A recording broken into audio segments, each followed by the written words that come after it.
В середине декабря 2016 года МВД Чечни заявило об уничтожении в центре Грозного членов группировки «Исламское государство».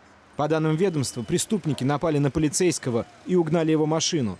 Затем, при попытке задержания, совершили наезд на сотрудника ГИБДД. Силовики отчитались, что в результате спецоперации убили 7 преступников. Еще 3 задержанных госпитализировали. Их, по данным издания «Кавказский узел», через несколько дней убили в одной из больниц Грозного. Глава Чечни назвал эту информацию гнусной ложью и обвинил во всем СМИ.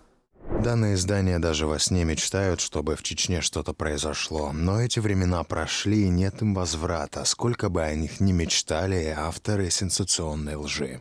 После нападения на полицейских в декабре 16-го в Чечне начались массовые задержания. По данным «Новой газеты», в январе 17-го в разных районах республики местные власти забрали около 200 молодых людей. Им не предъявляли обвинений, их прятали в подсобных помещениях отделов полиции. Там у задержанных выбивали признательные показания в терроризме и экстремизме. По данным «Новой», как минимум 27 человек из задержанных были убиты, а решение о казни было принято на уровне руководства республики. Задержанных в эту ночь расстреляли и развезли по различным кладбищам, в том числе христианским, и закопали в наспех вырытых могилах.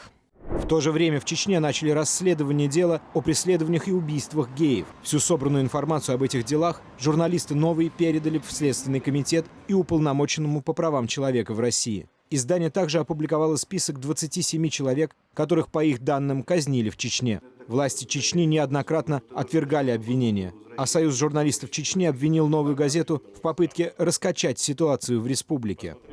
Статья госпожи Милашиной, нацелена на сенсационную громкость и разоблачение, больше смахивает на политический заказ от своих западных спонсоров, нежели на журналистское расследование. В Кремле заявили, что приняли к сведению данные журналистов о массовых казнях в Чечне. Но через год, в марте 2018 года, следствие вынесло решение об отказе в возбуждении уголовного дела. Официальная причина – отсутствие доказательств.